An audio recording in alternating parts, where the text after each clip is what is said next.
Ok, entonces, clase número 5, 6, ¿verdad? 6 de la materia, clase número 6 de la materia, la historia de la iglesia.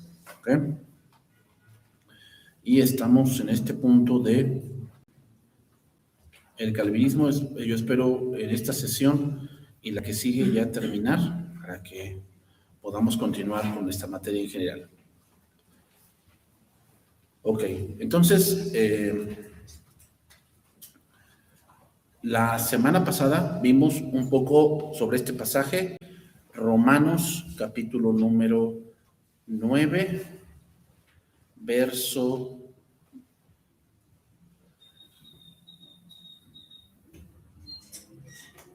Déjame llegar allí. Ok.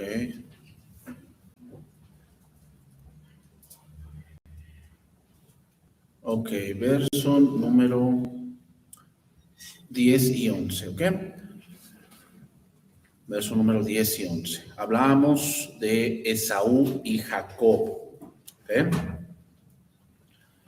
¿Ok? Dice ahí el versículo 11, pues no habían aún nacido, ni habían hecho aún ni bien ni mal, para que el propósito de Dios, conforme a la elección, permaneciese no por las obras, sino por el que llama. Y luego dice el versículo 12, o el versículo 13, como está escrito, a Jacob amé, mas Esaú aborrecí. Y se le dijo, el mayor servirá al menor. Entonces, hermanos, estamos viendo aquí, estamos analizando para terminar este capítulo 9, que es donde ellos mucho basan lo que ellos creen de Dios eligió a algunos, y algunos son para salvación y otros no, y vamos a ver hoy, hermanos, la misericordia también de Dios, que es para todos, pero en su soberanía hay una manera de ingresar a esa salvación, nada más, o a esa misericordia. Esaú, entonces, hermanos, representa a aquellos que buscan la salvación por la carne, es decir, por las obras, por sus méritos propios. Esaú pensaba, como pensaban los israelitas, que ellos tendrían la bendición por nacimiento, porque Esaú pues, fue el primero en nacer, y él pensaba que por eso le era merecedor ¿de qué? De la bendición. Pero Dios dice que no, que el menor o que el mayor serviría al menor. ¿Por qué Dios hizo eso? Una, porque Él quiso, y dos, para darnos a entender que siempre ha sido por la fe. Siempre ha sido por la fe. Versículo 7 de Romanos 9. Ni por ser descendientes de Abraham son todos hijos, sino en Isaac te será llamada descendencia.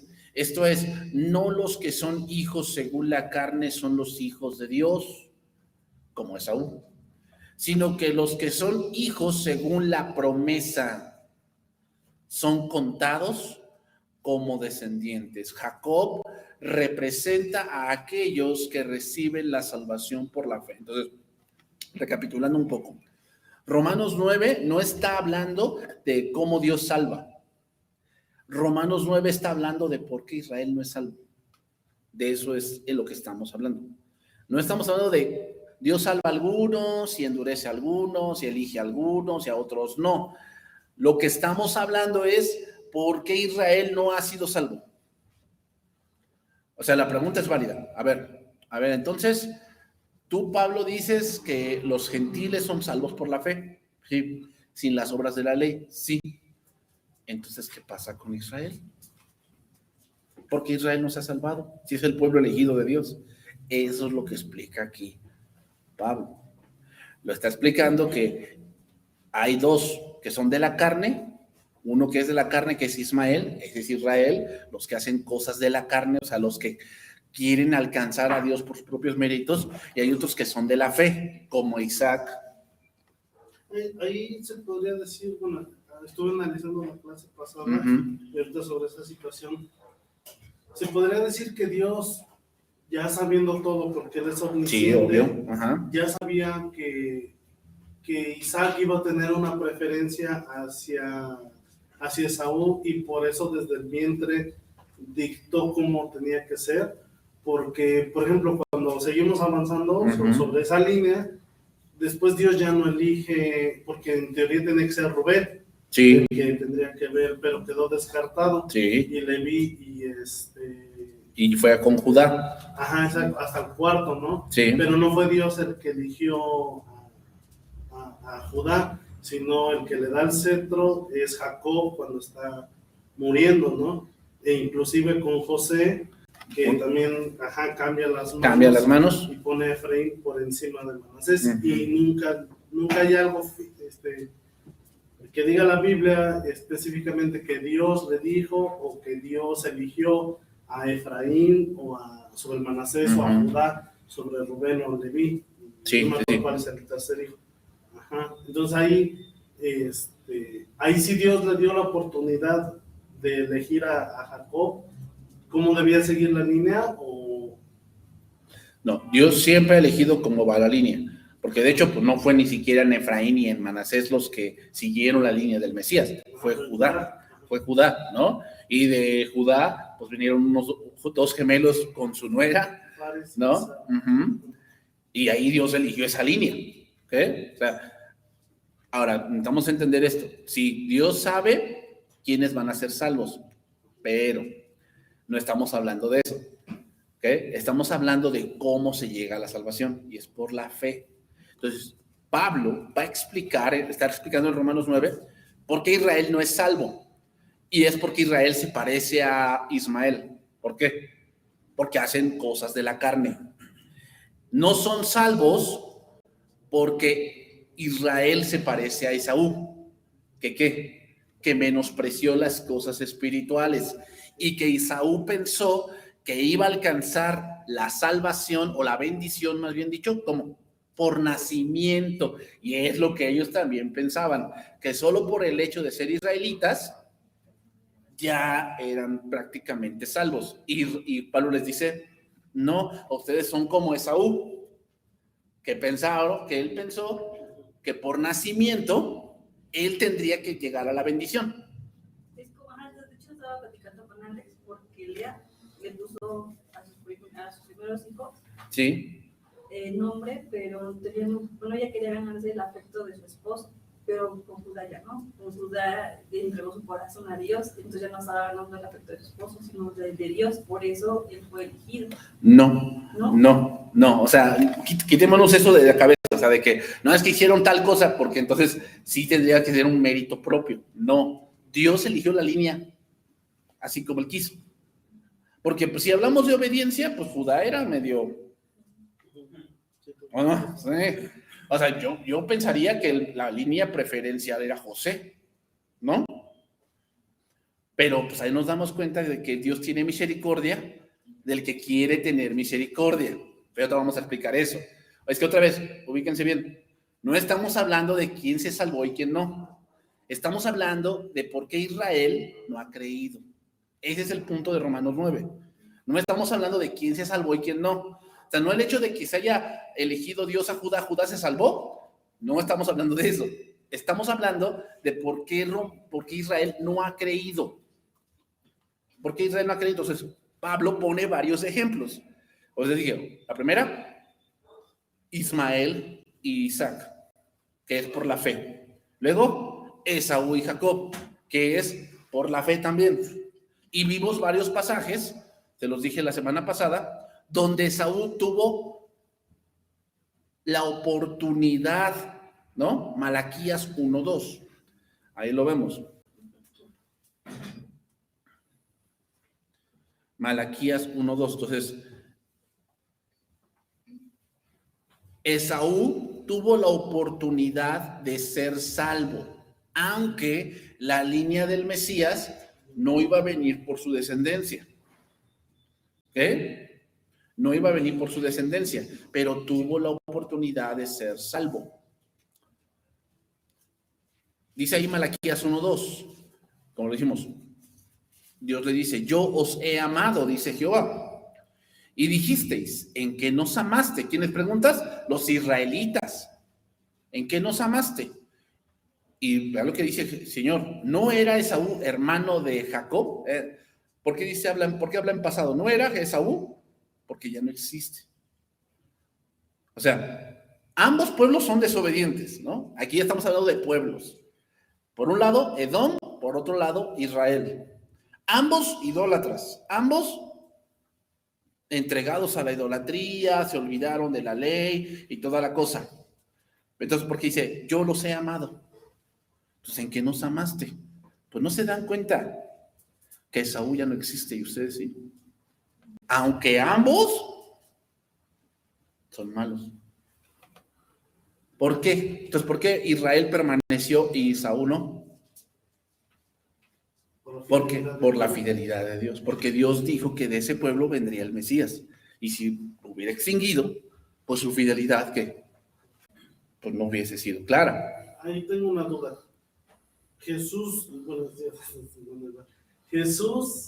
nació, ¿no? Sí. Hizo lo que tenía que hacer, etc. Murió más o menos en el 33, 35 aproximadamente. Y de hecho se pudiera decir que el propósito del pueblo de Dios, o bueno, para que viniera el Mesías había terminado. Y en el 70 de hecho son dispersados, ¿no? Ya no tendría un sentido, digámoslo así, el que nuevamente Dios hubiera tenido misericordia, no solamente de que regresara el pueblo de Israel, sino, bueno, yo estaba viendo que incluso socialmente hablando, si pasan unas 7, 8 generaciones, por ejemplo, si yo me voy con mi esposa a Estados Unidos, todavía Sandy tiene costumbres, ¿no? Mexicanas. Sí, costumbres de aquí. Pero ya como la quinta, la séptima generación se pierde totalmente la identidad, ¿no? Y sin embargo aquí con los judíos pasaron 1500 años y seguían. Y continuó todavía incluso perseverando sus costumbres, tradiciones, lenguaje, etcétera, ¿no? Entonces, ¿ahí cuál sería el sentido de que todavía permaneciera si el punto nada más era llegar hasta el Mesías? El punto es llegar hasta el Mesías. Ahorita lo vamos a ver eso. Ahorita lo voy a ver. Ahorita lo voy a explicar eso. Que sí tiene un gran sentido. Y ahorita Pablo también explica eso. También explica eso. Entonces me voy a ir más rápido para llegar ahí. ¿Ok? Entonces dice ahí, versículo 3, y a Esaú aborrecí y convertí en sus montes en desolación y abandoné su heredad para los chacales del desierto. Cuando Edom dijere, nos hemos empobrecido, pero volveremos a edificarlo arruinado, así ha dicho Jehová de los ejércitos, ellos edificarán y yo destruiré y les llamarán territorio de impiedad y pueblo contra el cual Jehová está indignado para siempre, ¿no? Entonces Dios demuestra aquí que aunque Israel o Judá se fue a Babilonia, siempre hubo ¿qué? Un remanente, o sea, siempre hubo gente que creyó, siempre hubo gente, pocas, pero que había, y en su fidelidad preservó, pero Edom demostró que nunca creyó, ¿no? Entonces voy a adelantarme ya, porque eso ya lo expliqué la semana pasada. Ahora vamos a adelantarnos a Romanos capítulo 9.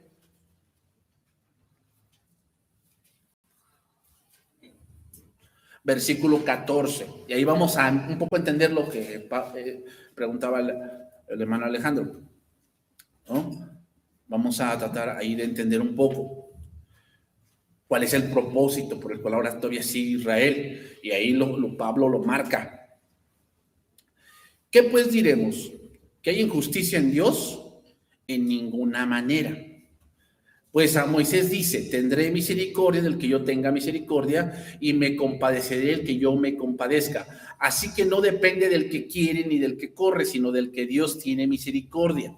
Porque la Escritura dice a Faraón, para esto mismo te he levantado, para mostrar en ti mi poder y para que mi nombre sea anunciado por toda la tierra, de manera de que quien quiere tiene misericordia y al que quiere endurecer.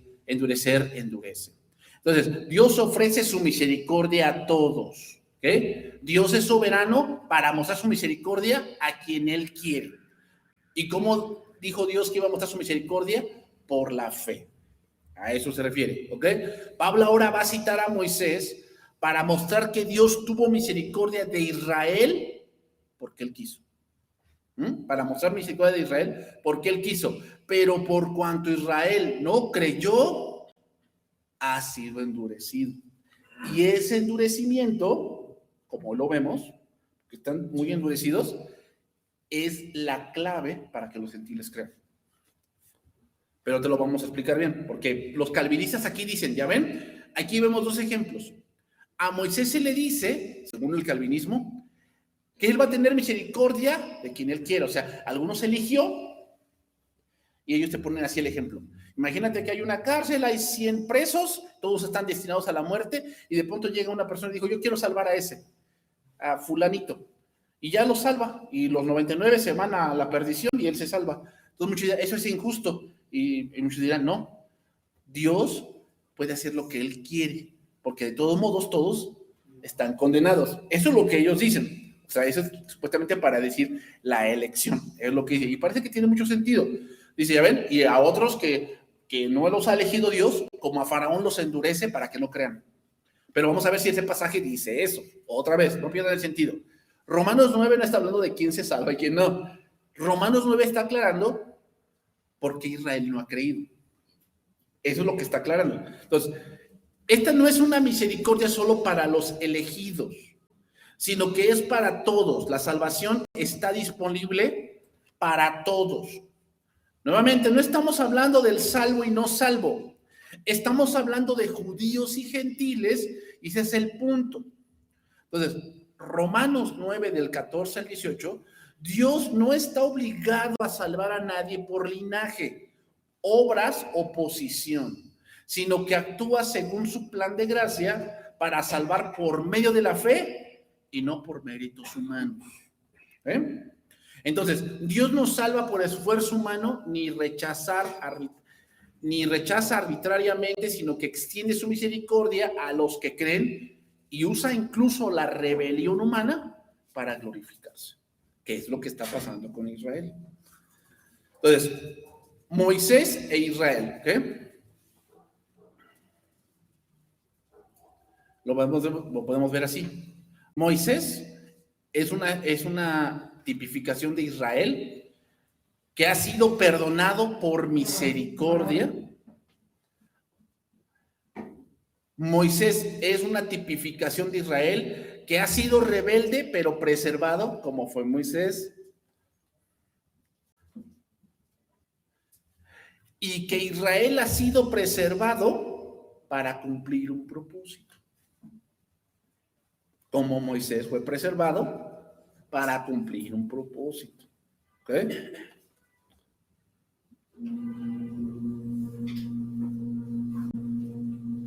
Entonces, en estos pasajes que vamos a estar viendo, vamos a ver varias cosas que Pablo toma, y voy a citarlas rápidamente. Por decir, vamos a ver a Faraón. ¿Qué representa a Faraón?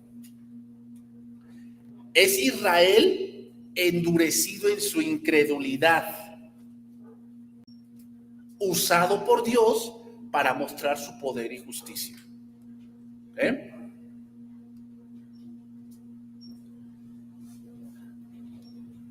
O sea, sí, Pablo cita a Faraón, pero como sabemos, el punto central es por qué Israel no ha creído. Es que porque Israel es como Faraón, que se le ha presentado a Dios y le dijo, arrepíntete, y que ellos se dicen, como Faraón. Entonces Faraón se endureció y después Dios se endureció. Así está pasando con Israel. A lo suyo vino, los suyos no lo recibieron, o sea, se endurecieron. Bueno, ahora Dios les ha dado un espíritu de estupor para que no crean. Pero en ese endurecimiento, Dios demuestra su gracia, su misericordia, ¿a quién? A todo el mundo. Seguimos más adelante, en los versículos 20 al 21, vamos a ver al alfarero y el barro. ¿Qué significa eso? ¿Qué representa esto? Dios, hablando del alfarero y el barro, Dios moldeando a Israel como nación, usándolos en la historia según su propósito soberano. Si ven ustedes la historia, pues muchas veces los judíos o algún judío tiene que ver, por si en la Primera Guerra Mundial, en la Segunda Guerra Mundial, en en la Revolución Industrial, en ciertas enfermedades, ciertas, curas que se están descubriendo. O sea, Dios va moldeando a la nación. Entonces, lo que queremos decir aquí, hermanos, el alfarero no destruye, sino forma. Dios, a través de la disciplina y todo, está formando a la nación de Israel, usándolos en la historia para cumplir un propósito.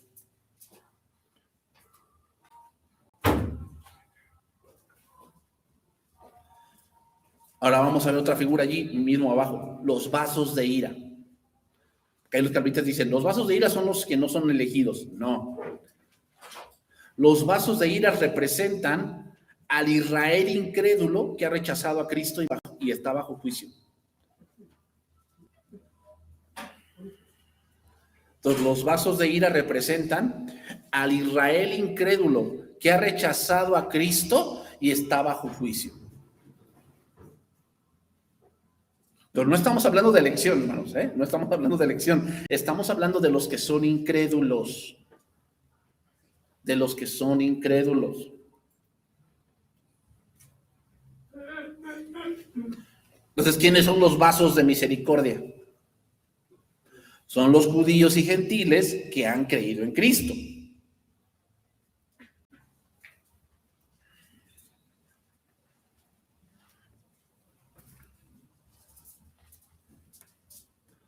Y eso es el último punto que vamos a tocar la siguiente semana, los vasos de ira y los vasos de honra y todo ese tipo de cosas. Otro punto, el pueblo que no era pueblo.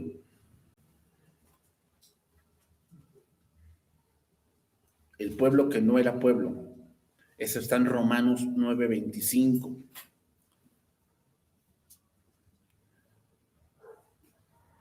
¿Y quiénes representan esta parte? Son los gentiles que antes no eran pueblo de Dios, pero que ahora son alcanzados por su misericordia.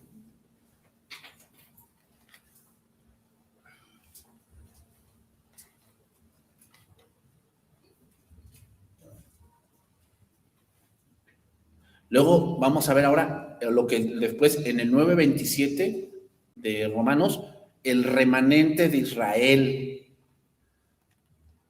¿Qué significa esto, el remanente de Israel?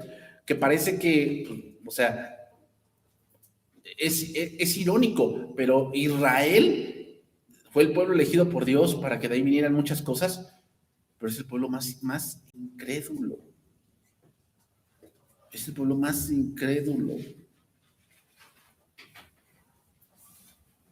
¿Pero qué? Aún en medio de toda esa incredulidad, sí hay algunos que creen. Sí hay. Ahí entraría como cuando Abraham le dice, por los 40 no nos destruyas, y dice Dios, pues por los 40 no los destruiré, cuando le dice a Sodoma y Gomorra, más o menos esto es una similitud, que por esos pocos es que Dios no ha destruido a la nación completa. Podría ser, podemos tomar eso, un principio ahí, pero más bien podemos tomar ahí de Sodoma la gran misericordia de Dios, cómo es que Dios, si fuera por méritos humanos, pues nadie estaría vivo, ¿no? Sino que Dios no quiere la muerte del impío, sino que todos procedan al arrepentimiento. O sea, cuando vemos que Dios ya da ese juicio contra Sodoma y Gomorra, no lo da sin un porqué. Ya hay antecedentes y Dios ya habló o ya predicó en esa nación. ¿Okay? Un ejemplo de ello es Nínive. Nínive fue Jonás y sí se arrepintieron, pero después volvieron a caer, volvió Dios a enviar y ahora sí ya no. Dios destruyó Nínive, ¿no? La piedra de tropiezo, más adelante en Romanos 9:32, ¿quién es la piedra de tropiezo? Cristo, a quien Israel rechazó por buscar su propia justicia.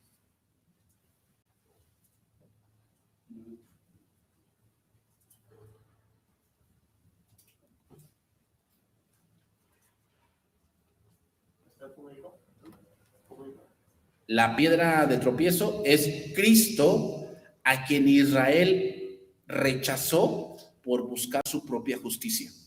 ¿Okay? Y un ejemplo de ello, pues vemos cómo criticaban a Jesús por el día de reposo, como sea, principalmente por eso, por sanar el día de reposo, y luego porque él mismo se hacía Dios.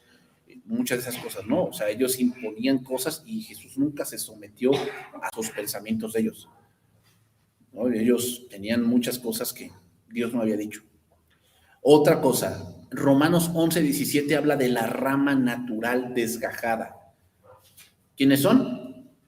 El Israel incrédulo, que fue rechazado.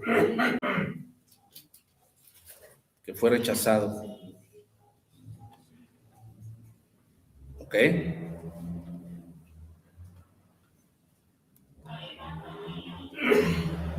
Y luego está, ¿qué? La rama silvestre injertada. ¿Quiénes son las ramas silvestres? Pues los gentiles que por la fe ahora participan de las promesas espirituales.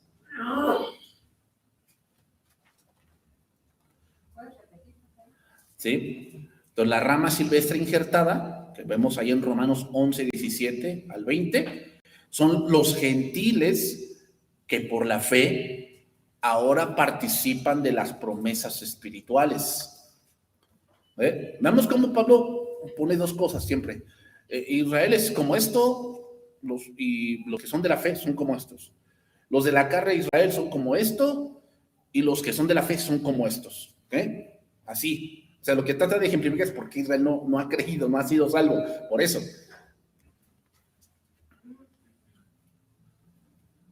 ¿Ok? Entonces, retomamos a nuestro pasaje en Romanos 9 y respondemos esta pregunta. ¿Es Dios injusto por no salvar a los que se creen merecedores? Israel se creía merecedor. ¿Es Dios injusto con ellos? Dios no está obligado, hermanos, a extender su misericordia a nadie. Pero Él eligió soberanamente extender su misericordia a través de Jesús. Y hermanos, lo que Pablo está diciendo aquí en este pasaje de Romanos 9 es que la misericordia no se exige ni se gana. La misericordia de Dios no se exige ni se gana, como Israel pensaba. Señor, te doy gracias porque no soy como este publicano. Yo oro 2 veces a la semana, ayuno, doy diezmo de todo lo que gano. La misericordia no se exige ni se gana. Y por eso Pablo da 2 ejemplos, Moisés y Faraón. Entonces, número uno que podemos decir de este pasaje: Dios muestra misericordia según su voluntad.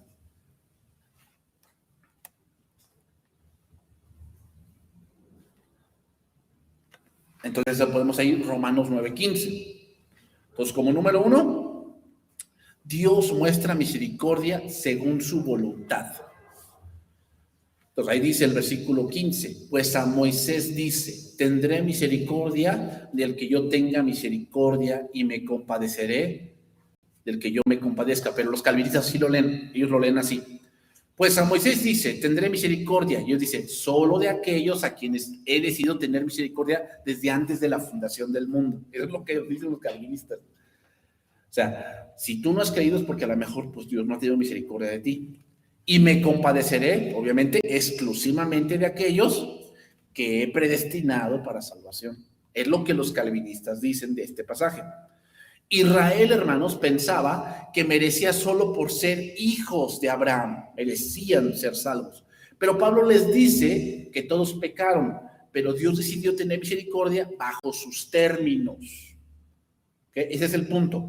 Dios decide tener misericordia, cuando dice, yo me compadeceré del que me compadezca. Lo que significa es esto, significa, yo voy a mostrar misericordia, pero bajo mis términos. ¿Cuáles son mis términos? La fe en Jesús. Esos son mis términos. Israel no quiso esos términos. Y la gente no quiere esos términos. Es que yo pienso que es muy sincera. Dios tiene misericordia del que quiere tener misericordia. ¿A qué se refiere? Dios dice cómo.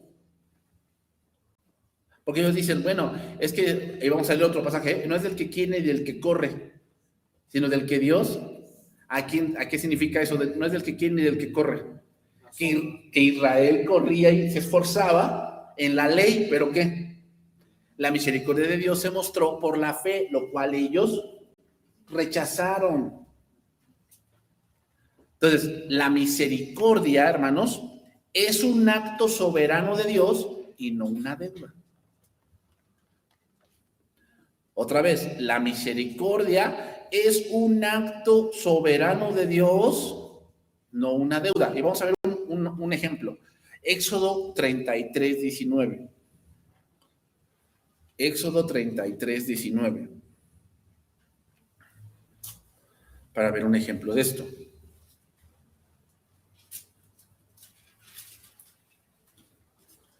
Éxodo 33, 19. Y le respondió: yo haré pasar todo mi bien delante de tu rostro, y proclamaré el nombre de Jehová delante de ti, y tendré misericordia del que yo tendré misericordia, y seré clemente para con el que seré clemente. Aquí Moisés está pidiendo ver la gloria de Dios, y Dios le dice: no vas a ver, no puedes ver mi gloria, vas a ver lo que yo quiera que veas, mis espaldas. ¿Te das cuenta? Moisés pide algo, pero Dios elige qué es lo que va a ver. Lo mismo pasa con Israel. Israel quería que Dios tuviese misericordia de ellos porque tenían el templo, los ritos, sacrificios, el sábado, las oblaciones, los tabernáculos, todo eso. Puras obras. Y así querían ellos que tuviera Dios misericordia. Pero Dios les dice: no, siempre ha sido por la fe, lo cual ustedes nunca han querido escuchar. Nunca han querido escuchar. Entonces, como otra vez lo digo, Moisés pidió ver su gloria, pero solo recibió lo que Dios quiso mostrarle. Eso significa: yo tendré misericordia del que yo tenga misericordia. No significa, bueno, entonces quiere decir que si yo me acerco a Dios y pues si lo agarro de malas, entonces no me salva. No significa eso. Significa: Dios va a mostrar misericordia bajo sus términos. Y los términos son creer en Jesús. Esos son los términos. Éxodo 25.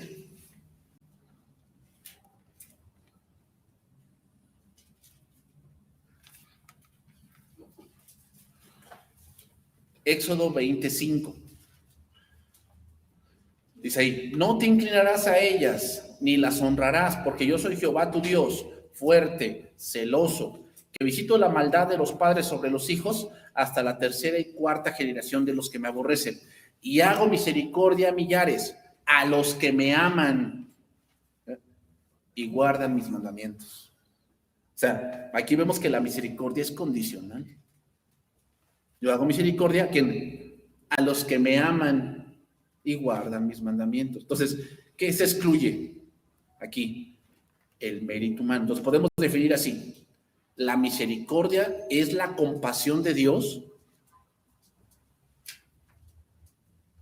La misericordia es la compasión de Dios que no nos da el castigo que merecemos por nuestros pecados.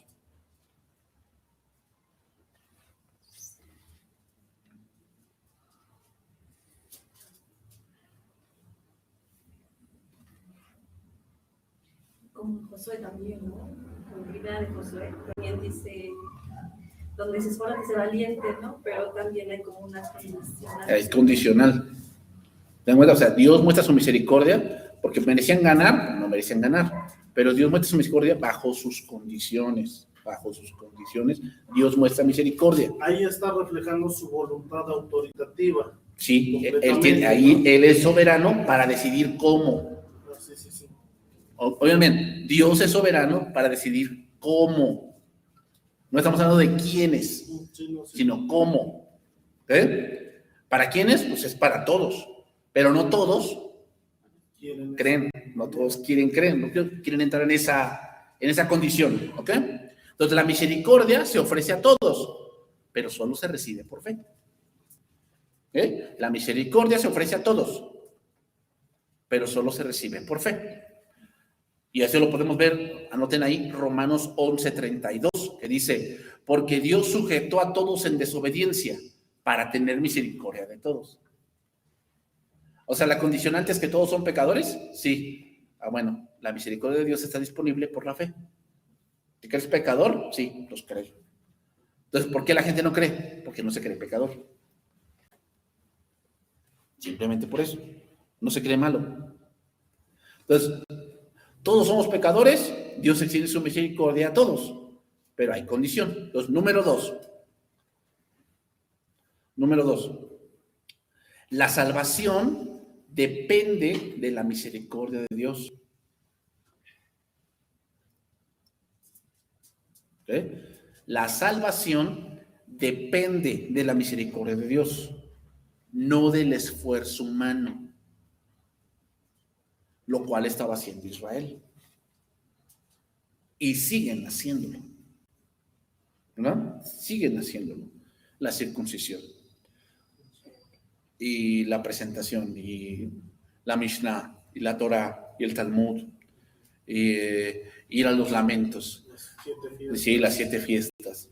Y ¿cómo se llama? Y el Shabbat. Y todo ese tipo de cosas las empiezan a guardar, ¿no?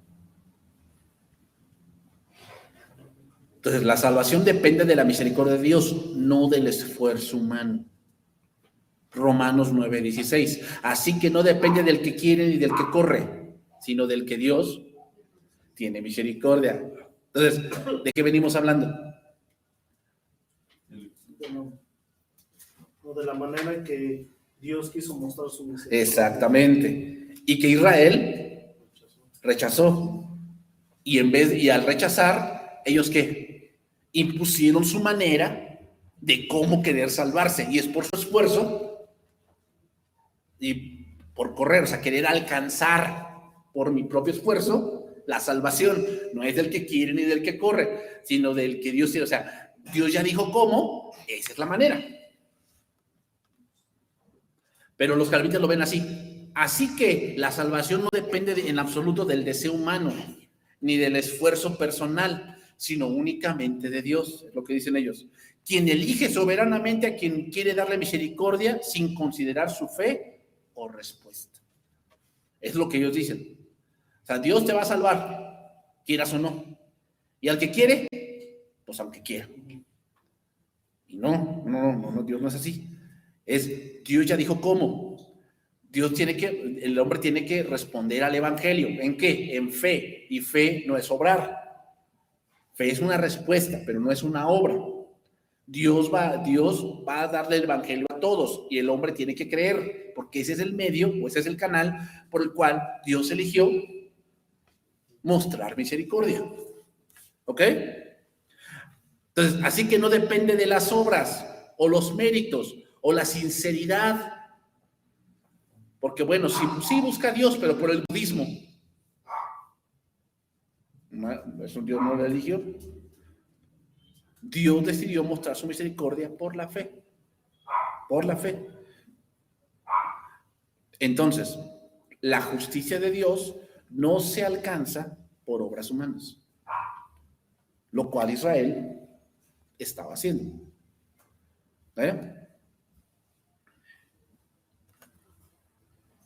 Entonces, no importa cuán sinceros seamos, ni cuán mucha gente esté buscando, si no es por el canal que Dios ha elegido, no va a ser salvo. Dios no va a cambiar. Bueno, no, es que ese sí fue muy sincero. Un ejemplo de ello, hermanos, es Cornelio. Cornelio era un hombre piadoso, ¿pero qué? No era salvo. Pero ahí, por ejemplo, ya cuando una persona ha creído, digámoslo así, a su manera, o sea, él ha reconocido que es pecador y que necesita salvación, pero obviamente no conoce, ahí sí ya Dios lo busca, entra esa parte de, digamos, lo que dice, deja las 99 y va por la que... ¿Por la que se perdió? Dios siempre ha buscado. Dios siempre es el que nos busca. Dios siempre, siempre es el que nos busca. O sea, nadie dice, yo busco a Dios. No. Dios siempre es el que nos busca.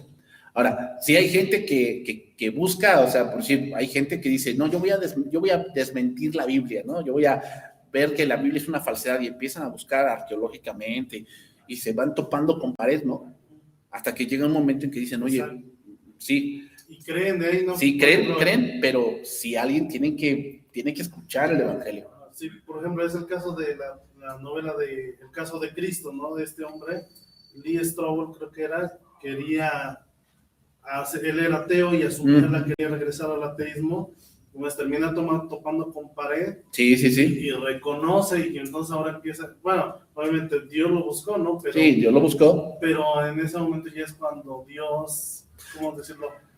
Intercede, se pudiera decir, no sé cómo se puede decir la palabra para... Podemos decirlo que eso están buscando en la revelación general, la creación, la arqueología, todo. Entonces te vas dando cuenta que hay evidencias, pero ahora requieres que revelación especial, que ese es ver a Cristo, ¿no? Ver a Cristo. Y sí sucede, pero tienen que creer, porque hay gente que a lo mejor dice, no, yo sí creo que hay Dios. No, sí, por allá va a andar un Dios, por ahí, sí existe por allá, y Él va a juzgar, y no, todo lo malo que hacen, Dios se lo va a regresar, pero ¿eso es creer? No, creer implica arrepentimiento y muchas otras cosas, ¿no? Entonces, la salvación, hermanos, no depende del esfuerzo humano, sino de la misericordia de Dios. Otra vez, ya entendemos lo que significa eso, significa el punto cómo Dios quiso mostrar su misericordia, por la fe. Entonces, los gentiles alcanzaron justicia por fe y no por méritos. Entonces, para los judíos esto era injusto. ¿Por qué? Porque ellos se creían merecedores. O sea, a ver, me estás diciendo que el gentil llega al cielo, él no tiene fiestas, él no tiene la ley, él no tiene el arca, él no tiene templo, él no tiene profetas, él no tiene, y va a llegar al cielo por la fe. Sí, se me hace injusto. No, porque primero vino a ustedes. ¿Y ustedes? Rechazaron. Número 3. Dios usa a los rebeldes para mostrar su poder. Dios usa a los rebeldes para mostrar su poder.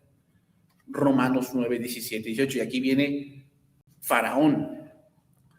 Porque la Escritura dice a Faraón, para esto mismo te he levantado, para mostrar en ti mi poder y para que mi nombre sea anunciado por toda la tierra. De manera que de quien quiere, tiene misericordia. Y al que quiere endurecer, mira, este pasaje, como si tú lo ves, como que por el calvinismo tiene mucho sentido. O sea, ya ves, el que él quiere, salva. Y al que no quiere, pues no lo salva. Parece que dice eso. Lo voy a leer como lo diría el calvinismo.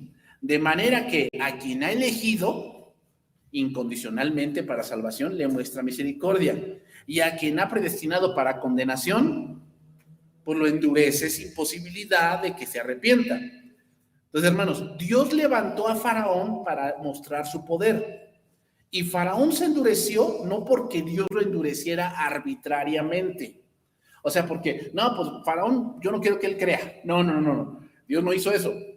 Sino que su obstinación de pelear contra Dios, Faraón, llegas al punto en que Dios te endurece, pero empieza por ti.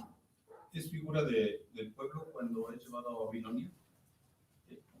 ¿Cómo lo explico?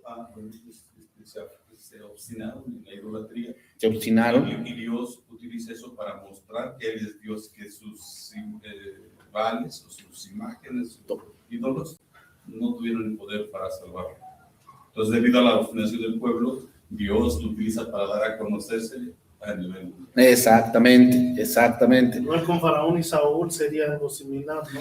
Sí, entonces endurecer significa volver inflexible, duro, obstinado, terco, resistir a Dios en lo que Dios ha dicho que es correcto. ¿Ok? Entonces sí, Israel también fue, entonces, y ese es el punto. Pablo toma a Faraón para ejemplificarlo como Israel. Israel, ustedes son como Faraón. ¿Cómo? Dios les ha hablado. ¿Y ustedes qué? Se han obstinado, como Faraón lo hizo. Entonces, ¿Dios endureció a Faraón para que no creyera? No. Faraón primero se endureció, Israel también, ¿no? Dios, antes de Babilonia, profetas, ¿y ellos qué? Bueno, llegó un momento en que ya no van a creer. Y eso se lo dice a Jeremías, ¿no? Te voy a enviar un pueblo que es duro, que es insensible, no van a creerte. Pero ¿sabes qué? Para que no digan que no se les dijo. Pero antes de Jeremías ya habían venido varios, Isaías ya había venido a decirles. ¿Ellos qué? Los mataban, ¿no? Entonces, seguimos ahí adelante. Vamos a ver algunos pasajes. Éxodo 3:19. Entonces, ¿Dios soberanamente sabía que Faraón no iba a dejar ir al pueblo? Sí, lo sabía. Pero a pesar de que Dios lo sabe, Dios da una oportunidad. Dios da una oportunidad. ¿Y Dios se la dio a Faraón? Sí, Dios se la dio. Y ven, se van dando cuenta, hermanos, las plagas en Egipto van subiendo de nivel hasta que llega al máximo. ¿Cuál es? Tu hijo. La plaga máxima representa la dureza de Faraón. Que hay gente que está tan dura que no cambia a menos de que alguien de su familia muera. Si no, no va a cambiar. Es triste, pero el ser humano es así. Es así. O sea, a veces la gente no... Tú dices, perdió su casa, va a cambiar. Y tú ves que no cambia. Perdió su trabajo. Tal vez con eso cambie, no reflexione. Pues no. Se enfermó. Tal vez con eso cambie, ¿no? No, y no cambian. Pero a lo mejor necesitas que alguien se muera cercano a ti. A lo mejor necesitas que alguien cercano a ti ya no esté, para que entonces digas, Señor, ya no voy a luchar contra ti, ya. O sea, ven cómo las plagas van creciendo, van contra su ganado, sus siervos, sus cosechas, el río Nilo, ¿cómo se llama? Sus estructuras, ¿no? Porque cayó granizo y toda la cosa. Y al final, tu familia. Pero hermanos, Faraón es como Israel, pero a veces Faraón es como cualquier ser humano. Como cualquier ser humano. Se la avise. No. Éxodo 3:19 dice, mas yo sé que el rey de Egipto no os dejará ir, sino que por mano fuerte, ¿no? O sea, vamos a tener que tener una lucha. Yo contra sus dioses, y pues obviamente, pues esos dioses que no existen, pues una gran desventaja, ¿no? Éxodo 9:16. Mira cómo se lo dice Dios a Faraón. Y a la verdad, yo te he puesto para mostrar en ti mi poder y para que mi nombre sea anunciado en toda la tierra. ¿Se cumplió? Pues sí, llegaron a Jericó y Rahab les dice, yo sé que Dios les ha dado esta ciudad porque hemos oído lo que hicieron con Egipto, ¿no? Apenas esta semana estaba escuchando a un arqueólogo y él dice que Egipto es un mito, que no hay indicios de que Egipto que Israel haya existido dentro de Egipto, y él asegura y dice, no, eso, ellos hicieron esa narrativa ya cuando estuvieron en Palestina, ahí hicieron una narrativa de los vencidos, diciendo que ellos ganaron, ¿no? Pero pues bueno, o sea, digo, pues es lo que él cree, pero yo que he leído otras cosas, pues sí hay indicios de eso, ¿no? Sí hay indicios de eso, y pues otra cosa es Jericó también, o sea, tendrías que callar a Rahab y a todos los moradores de ahí, ¿no? Éxodo 5:2. Vean, aquí vemos a Faraón. Moisés se presenta ante Faraón y le dice Dios que dejes ir al pueblo. Y vean lo que dice Faraón. Y el Faraón respondió, Éxodo 5:2, ¿quién es Jehová para que yo oiga su voz? O sea, y que deje ir, o sea, ¿quién es Jehová para que me mande? Sí, yo no conozco a Jehová, ni tampoco dejaré ir a Israel. Dice Dios que dejes eso. ¿Quién es Dios para decirme lo que tengo que hacer? Yo no conozco a Dios, ni tampoco lo voy a dejar de hacer. ¿Para mí también podría ser figura de Nabucodonosor? Sí, un poco, pero Nabucodonosor y Faraón son muy diferentes. Pero también... la dureza, bueno. Tuvieron que ser humillados. Tuvieron que ser humillados, pero Nabucodonosor sí se arrepintió. Faraón no. El faraón, hermanos, rechaza a Dios por su propia voluntad durante todo un capítulo, en este caso capítulo 5, antes de que Dios lo endurezca. O sea, primero él se endurece y luego ¿qué? Dios lo endurece. O sea, hermanos, Dios no endureció el corazón de Faraón hasta después que sus magos desafiaron los milagros de Moisés. ¿Y saben cómo podemos ejemplificar hoy los milagros, los magos? La falsamente llamada ciencia, ¿no? Es que si no es científico no lo creo. Y la gente se endurece porque no es científico. ¿Se dan cuenta? O sea, al principio rechazan, como que, oye, arrepíntete y todo eso, porque mira, Dios es real. No, es que, ay, ¿cómo me compruebas que Cristo resucitó? ¿Se dan cuenta? Empiezan a sacar como que en contra de muchas obras que Dios ha hecho, y entonces se endurecen más.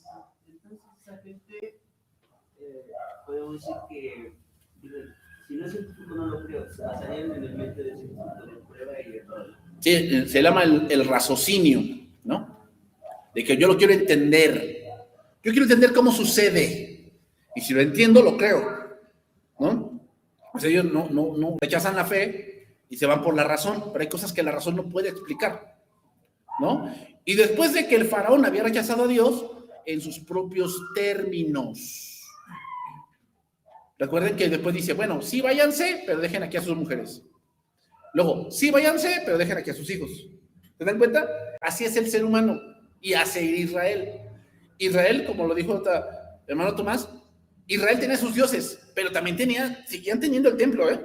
O sea, tenían sus dioses, Baal, Aserá y todo, pero también tenían el sacrificio continuo y tenían la oración de la mañana, también tenían esas cosas combinadas. Entonces, yo quiero que Dios me acepte bajo mis términos. Así era Faraón. Sí, váyanse a adorar a Dios bajo mis términos, no los términos. Y ves que Moisés le decía, no, todos nos tenemos que ir, entonces así no. Bueno, sí, Señor, sálvame, pero pues déjame seguir viviendo así. Sí quiero que me salves, pero yo voy a hacer de las mías y ya tú me salvas, ¿no? ¿No? Como algunos dicen, no, es que Dios y yo somos compas. Cálmate, ¿no? Él y yo tenemos un arreglo. No es del que quiere y del que corre, sino del que Dios. Entonces, le quitamos ese pasaje a esas personas de que, no, yo ya hablé con Dios y ya llegamos a un acuerdo. ¿Así? Sí, no, él y yo nos entendemos. Él como que, él sabe cómo soy y yo sé cómo es él. Ay, no blasfemes. No es del que quiere ni del que corre, sino del que Dios tiene misericordia. Éxodo 7:13. Ahí dice, ¿no? Y el corazón de Faraón se endureció y no los escuchó como Jehová lo había dicho. Entonces, Dios no levantó al Faraón hasta después de haberle dado 2 oportunidades legítimas de arrepentirse, sin influir en su decisión. Dios le dio oportunidad a Faraón de que se arrepintiera. Le dio señal, ¿no? O sea, la señal de la serpiente debía bastar. ¿Pero por qué no bastó? Porque los magos lo hicieron. Ahí sobre eso tiene un poco que ver con la parte de cuando dice que también que hay huestes y bueno, que hay gobernantes, y cuando dice, por ejemplo, a Daniel, ¿no? Le dice, tengo que ir a pelear con el príncipe de Persia, creo que es, pero todavía no, algo así, porque tiene que venir el príncipe de Siria. Y bueno, yo he escuchado predicaciones en las que dicen que hay un ente que está atrás de ciertos gobernantes, digámoslo así, por ejemplo, de Siria, de Persia, o por ejemplo, en este caso, de Egipto. O sea, se puede decir que también esa influencia es a la que le estaban haciendo más casos, podría decir, o... Bueno, es que, lo digo, hay varias posturas en esos pasajes de Daniel. Muchos los ponen para este tiempo. En mi punto de vista, escatológico mío, no. Esos versículos ya se cumplieron. Ya se cumplieron. Cuando está hablando del rey del sur, y habla del rey de Grecia, cuando venía a conquistar, y recuerden que estaban los seleucos y los de Egipto, que eran otra parte, cuando se dividió el reino de Alejandro Magno. Entonces, todo eso, de eso está hablando, según mi punto escatológico. No es algo. Entonces, no estoy diciendo, yo lo que digo es que no es que, bueno, está influyendo para que haya guerra. A ver, sí, si hay una influencia de Satanás, pero recuerden lo que dice Santiago. ¿De dónde vienen las guerras? Pues vienen de que son avariciosos, de que son codiciosos, de que tienen rencor, tienen ira. De ahí vienen las guerras. De ahí vienen las guerras, de que pues yo quiero más recursos, yo quiero lo que tú tienes, yo quiero destruirte. Junto, ¿no? Junto. Entonces, ahora, hay un razonamiento que no está registrado en la Biblia, pero yo lo razono de esta manera. Miren, hermanos. La gente, ¿cuánto vivía antes? 900 años, 800 años.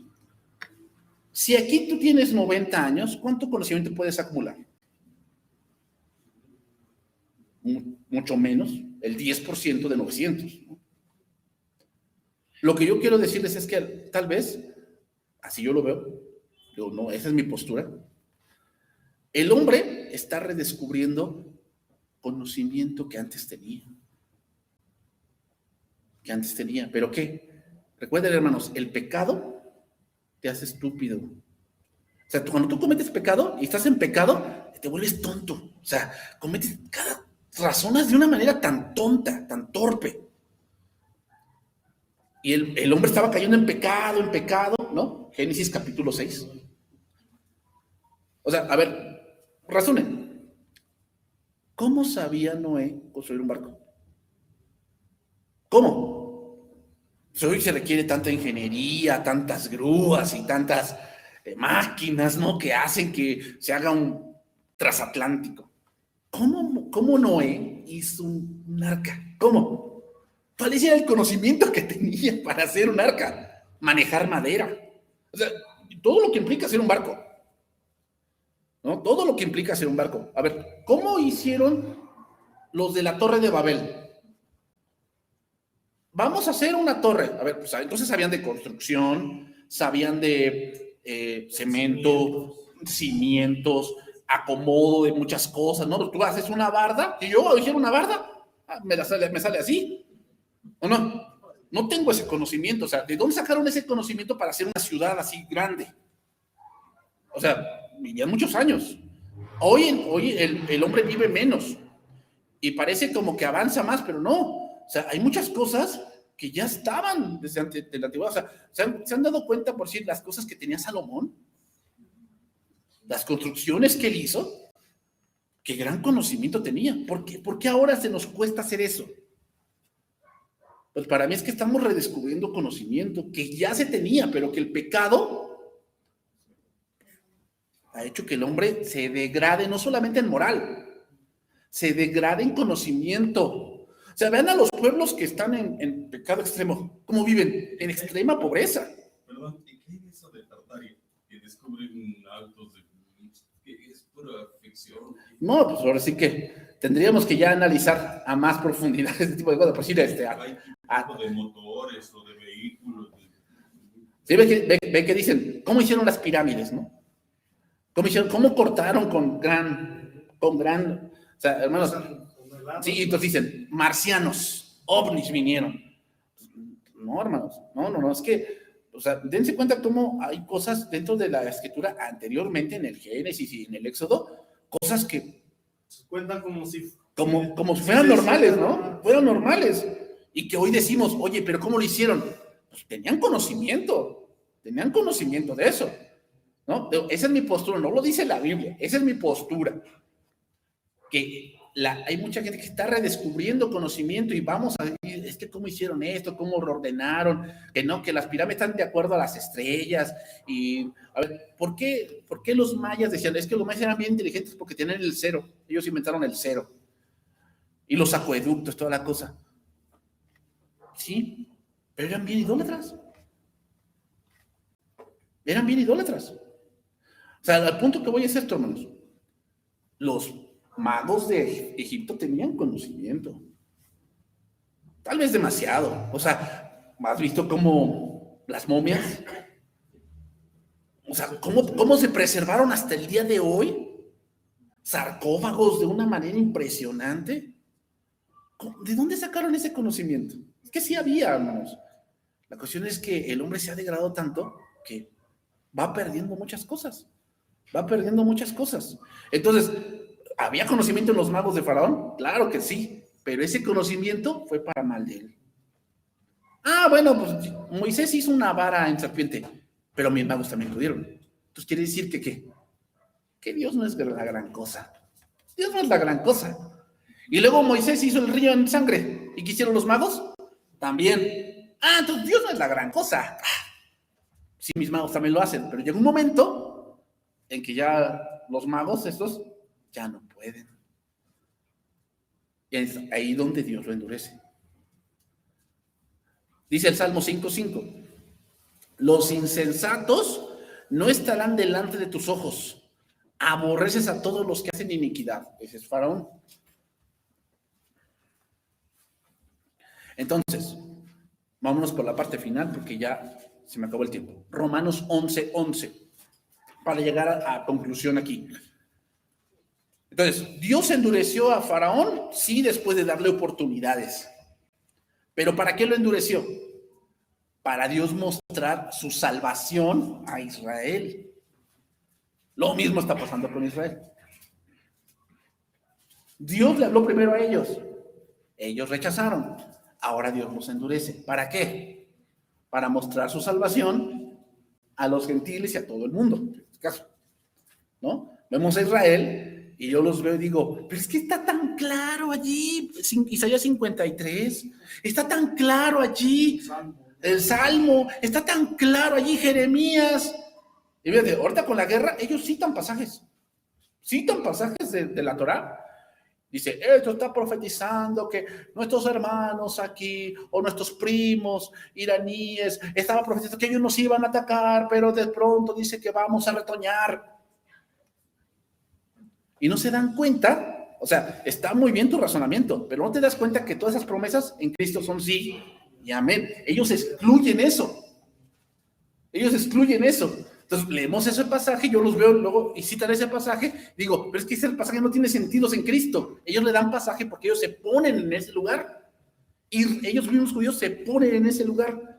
Dicen en Isaías 53, bueno, es que ahí dice del siervo sufriente, pero ese siervo sufriente somos nosotros, la nación judía, que sufrimos por el mundo. Ay, no, pues qué buena exegética hiciste ahí, ¿no? Y, bueno, de hecho, hasta medio sé o he investigado que creo, por ejemplo, los rabinos y en los cultos, no se toca ese pasaje. No se toca el Salmo 20, cuando dice que, David que sus ropas fueron echadas en suelo.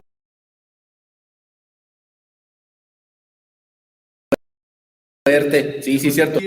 Le enseñas, pues sí es un poquito más fácil que, bueno, obviamente es el Señor, ¿no? Pero sí. Que crea, ¿no? Que crea. Porque está nublado hacia esos pasajes, ¿no? Exactamente. Pero ¿se dan cuenta? Entonces tú ves eso y tú dices, Señor, gracias porque me salvaste, ¿no? Gracias porque me salvaste. O sea, el endurecimiento de Israel es la gloria del mundo. ¿Por qué? Porque Dios muestra esa grande misericordia. Dice Romanos 11:11. Digo pues, ¿han tropezado los de Israel para que cayesen? En ninguna manera. Pero por su transgresión vino la salvación a los gentiles para provocarles a celos.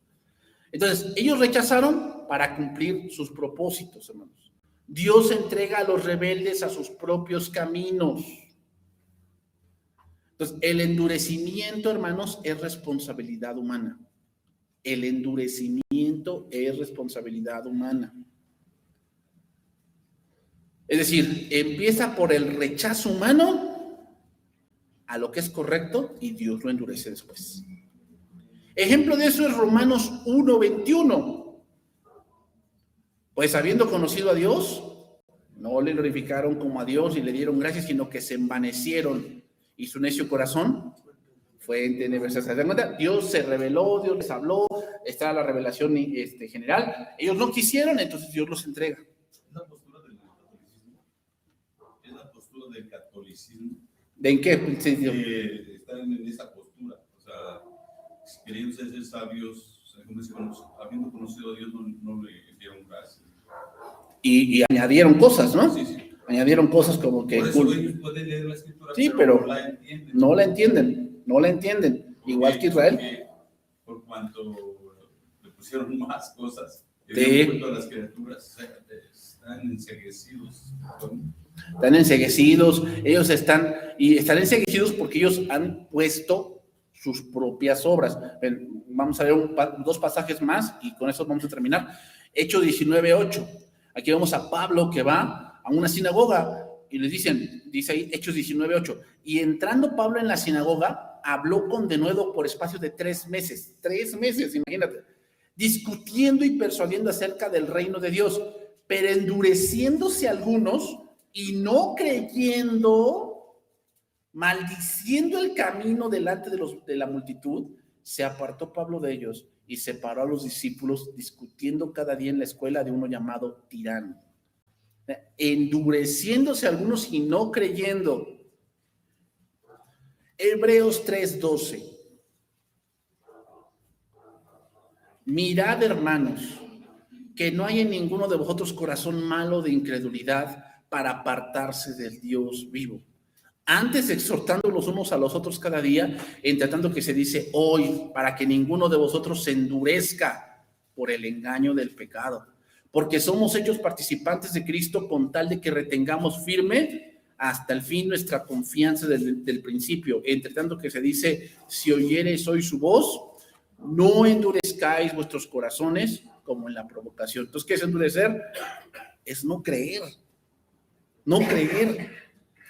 Y vete, ese pasaje es un poco complicado y es muy peligroso porque el autor de Hebreos le está hablando a cristianos que quieren volver.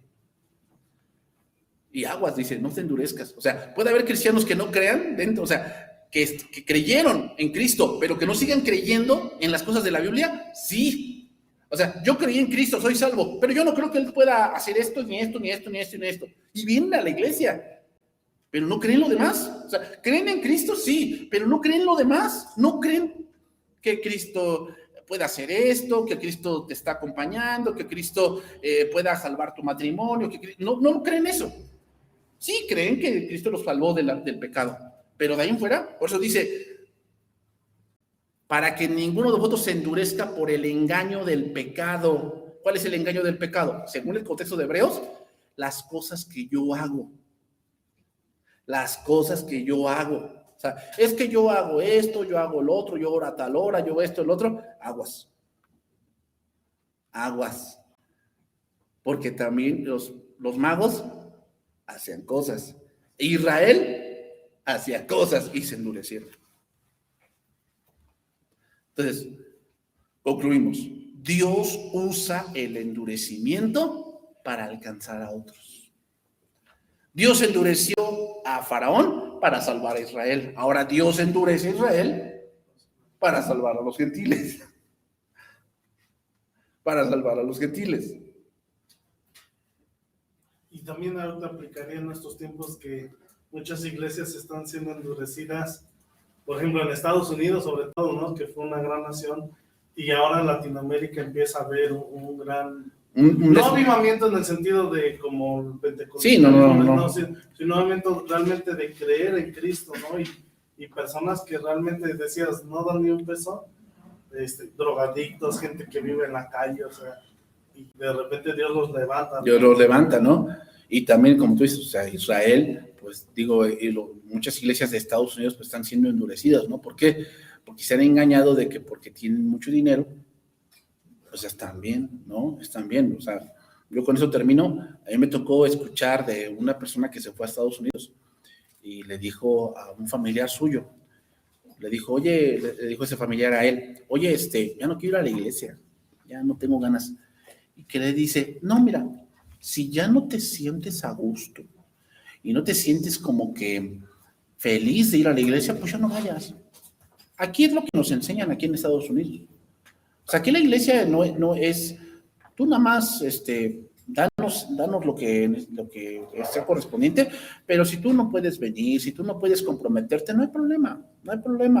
Así es aquí, dice, y la verdad, siento que allá en México nos hemos equivocado. ¿Por qué? ¿Te das cuenta? Esos son los matrimonios del día de hoy. Yo quiero que estemos juntos, pero no quiero el compromiso. Entonces, lo mismo, yo quiero que Dios me salve, pero no quiero el compromiso, ¿no? Recuerden que el compromiso es una decisión que tomé hasta el final, aun cuando las cosas cambien, ¿no? Vamos a terminar, hermanos, este tiempo.